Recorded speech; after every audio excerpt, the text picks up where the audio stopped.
ഇന്ന് നമുക്കിതേ ഒട്ടും കയ്പില്ലാത്ത അച്ചാർ പൊടി ഒന്നും ചേർക്കാത്ത ഒരുപാട് ആവശ്യക്കാരുള്ള ഒരുപാട് പേർക്ക് ഞാൻ ഉണ്ടാക്കി കൊടുത്തിട്ടുള്ള ഒരു അടിപൊളി നാരങ്ങ അച്ചാറിൻ്റെ റെസിപ്പിയാണ് കേട്ടോ.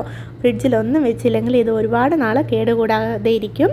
അതിന് വേണ്ടിയിട്ട് ഞാനിവിടെ ആവശ്യമുള്ള നാരങ്ങ ഒന്ന് പുഴുങ്ങിയെടുത്തതിന് ശേഷം കട്ട് ചെയ്ത് അച്ചാറിലേക്ക് ആവശ്യമായിട്ടുള്ള കുറച്ചേറെ ഉപ്പിട്ട് ഒരു ദിവസം വെച്ചിട്ടുള്ളതാണ്. ഒരു ദിവസം ഇല്ലെങ്കിൽ 4 മണിക്കൂറെങ്കിലും വെക്കണം.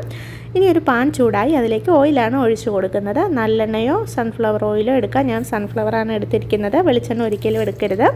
അത് ചൂടായി വരുമ്പോൾ ആവശ്യത്തിന് ഉലുവയും ആവശ്യത്തിന് കടുകും കൂടെ ചേർത്ത് ഇനി അതിലേക്ക് ഇഞ്ചിയും വെളുത്തുള്ളിയും ഒരു 2 പച്ചമുളകും കൂടെ ഇട്ട് ജസ്റ്റ് ഒന്ന് വാട്ടിയെടുക്കാം. ഒരുപാട് അങ്ങ് മൂക്കണ്ട, ചെറുതായിട്ട് കടിക്കാൻ കിട്ടണം.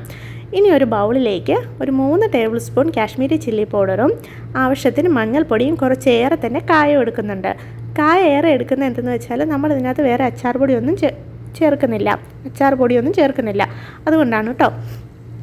ഇനി ഈ മസാല നമുക്ക് ഇഞ്ചിയും വെളുത്തുള്ളിയിലേക്ക് ഇട്ട് കൊടുത്ത് നന്നായിട്ടൊന്ന് മൂപ്പിച്ചെടുക്കാം. ഒരുപാട് അങ്ങോട്ട് മൂത്ത് പോകണ്ട, ഈ പരുവം ആയി കിട്ടി നല്ലൊരു മണം വരും. ആ സമയം വരെ വെച്ചാൽ മതി. ഇനി അതിലേക്ക് ഒരു 1/4 ഗ്ലാസ് വിനാഗിരിയാണ് ചേർത്ത് കൊടുക്കുന്നത്. വിനാഗിരി ചേർത്ത് കൊടുത്ത് നന്നായിട്ടൊന്ന് മിക്സ് ചെയ്തെടുക്കണം. നന്നായിട്ട് മിക്സ് ചെയ്ത് ഇതുപോലെ തിള വരുമ്പോഴേക്ക് നമ്മൾ ഒരു ദിവസം മുഴുവൻ ഉപ്പ് തേച്ച് വെച്ചിട്ടുള്ള നാരങ്ങ ഉണ്ടല്ലോ, അത് ഇതിലേക്ക് ഇട്ട് കൊടുത്ത് നന്നായിട്ടൊന്ന് മിക്സ് ചെയ്തെടുക്കാം. ഈ സമയം മിക്സ് ചെയ്തതിന് ശേഷം വേണമെങ്കിൽ കുറച്ച് ഉപ്പ് ചേർത്ത് കൊടുക്കാം, അല്ലെങ്കിൽ നിങ്ങൾക്ക് പഞ്ചസാരയും ചേർത്ത് കൊടുക്കാം. പഞ്ചസാര ഒന്നും ചേർക്കണ്ട, ഇതിനൊട്ടും കയ്പില്ല കേട്ടോ, സത്യമാണ് പറയുന്നത്. അപ്പോൾ എല്ലാവരും ട്രൈ ചെയ്ത് നോക്കണം. ഞാൻ ഒരുപാട് പേർക്ക് ഉണ്ടാക്കി കൊടുത്തിട്ടുള്ളതാണ്.